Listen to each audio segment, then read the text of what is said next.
Salam alaikum. Nous sommes dans le chapitre 2, influence des facteurs édaphiques sur la répartition des êtres vivants.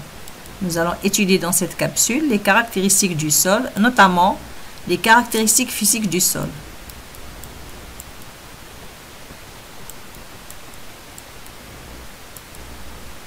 Puisque le sol est un milieu riche en matières minérales et organiques, en proportions variées, les caractéristiques physiques et chimiques changent d'un sol à l'autre.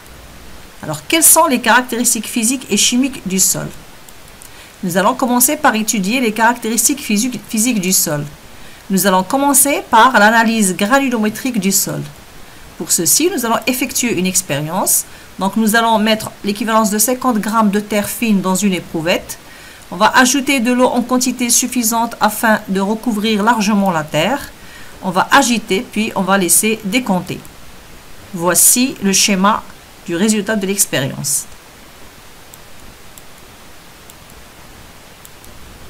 Alors, les résultats de l'expérience de la sédimentation ont permis la distinction entre plusieurs constituants qui diffèrent au niveau de la couleur, du diamètre, formant ainsi des petites couches. Le tableau que nous allons voir montre les différents constituants qu'on peut trouver dans le sol avec leur diamètre respectif. Donc les blocs ont un diamètre supérieur à 20 cm, les pierres 7,5 à 20 cm, les cailloux de 2 à 7,5 cm et ainsi de suite. Et on trouve enfin les plus petits, ce sont les particules argileuses qui ont un diamètre qui est inférieur à 2 micromètres. Le sol est constitué principalement de particules minérales telles que l'argile, le limon et le sable en proportions différentes. Nous allons étudier une autre caractéristique, la texture de sol. Eh bien, la texture du sol. On détermine la texture du sol en calculant le pourcentage des limons, argile et sable et en les reportant dans le triangle textural.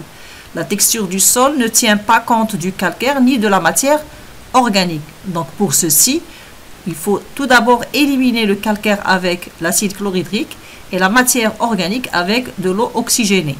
Donc, comme vous voyez sur le schéma, après bien sûr plusieurs manipulations, on obtient les différents éléments minéraux qui sont le sable, limon, argile, dont on peut calculer le pourcentage. Et bien sûr, ces pourcentages vont être reportés sur un triangle textural. Donc, nous allons montrer comment on peut le faire sur le triangle textural. Donc, voici un triangle textural. C'est un triangle équilatéral. Donc, si on suppose que le sable est à 0% dans ce côté, donc on va augmenter petit à petit le pourcentage jusqu'à arriver à 100% au sommet du triangle qui est en face de la base avec laquelle on a commencé. Donc ici on a 100% sable, donc ce côté représente 0%, donc c'est le côté qui est opposé à ce point, donc 0%, 10%, 20%, 30% et ainsi de suite. On va faire de même pour les autres éléments. Voici 0% argile, 10%, 20%, 30% et ainsi de suite.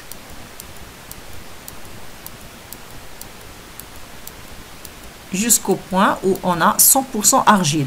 Donc, comme tout à l'heure, le point ici 100% argile, la base qui est en face, c'est 0%.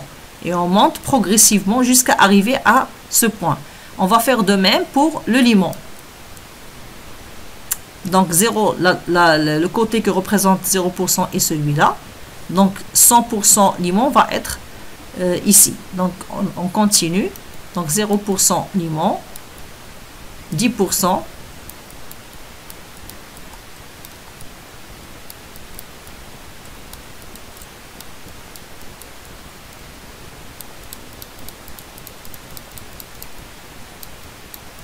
« 20%, 30% et ainsi de suite.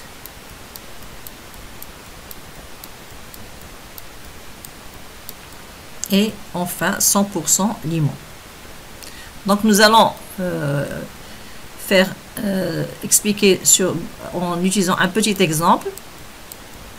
Donc si on veut déterminer la texture d'un sol dont la composition granulométrique donne 10% en argile, 30% en limon et 60% en sable, on va voir. Donc voici notre triangle textural.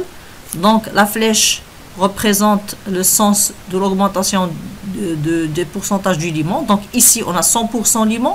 Donc si on a ici 100% limon, donc le côté opposé à ce point va représenter le 0%. Donc on a 10% ici, 20%, 30%. Donc toutes les droites vont être parallèles à la base jusqu'à arriver à 100%. De même pour le sable, on a ici 100%. Donc 0% commence là, 10, 20, 30, 40 et ainsi de suite. Pour l'argile, en suivant la flèche, on a 100% ici. Donc le côté en face du point, c'est 0%. Puis on a 10%, 20%, 30% et ainsi de suite. Donc nous allons appliquer notre exemple.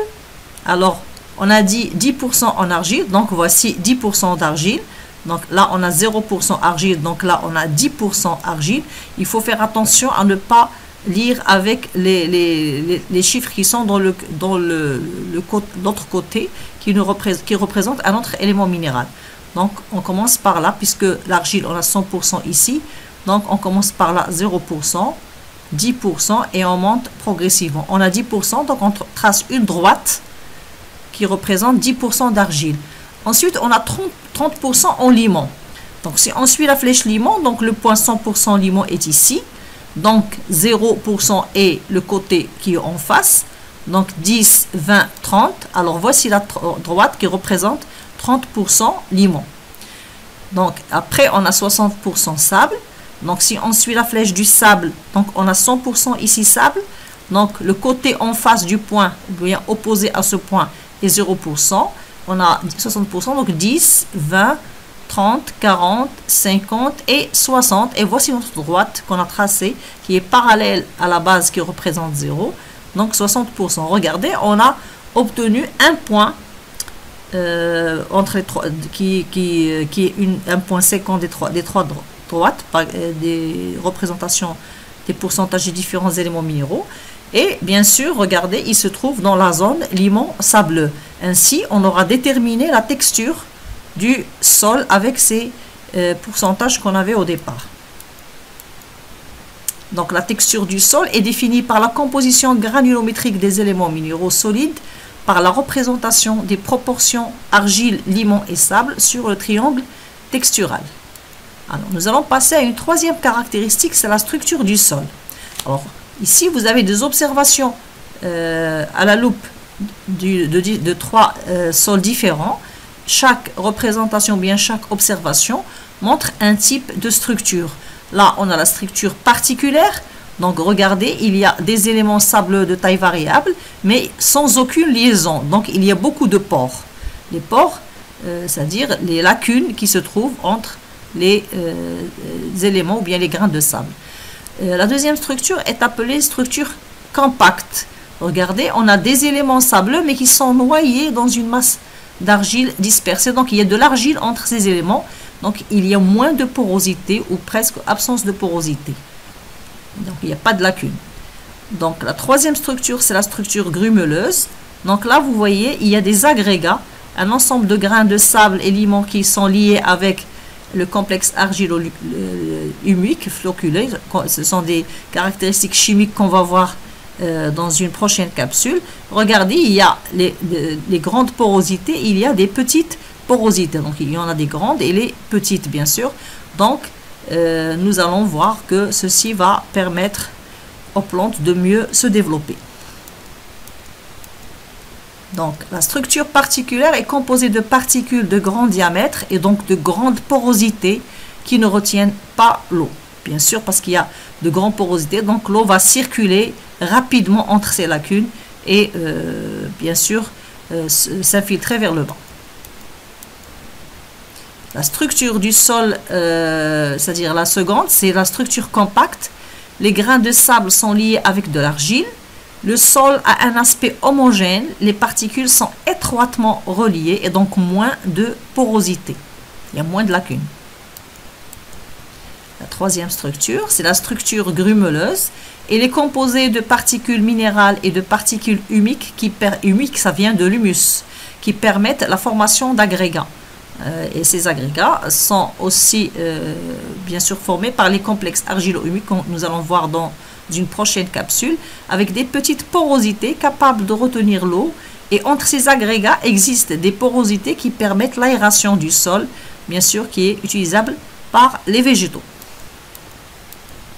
Alors, dans ce tableau, nous allons voir quelques particularités de ces trois structures. Donc, pour la structure particulière, il y a de très grandes porosités. Il y a donc la rétention d'eau, elle est très faible, et donc ce sol, il est défavorable à l'agriculture.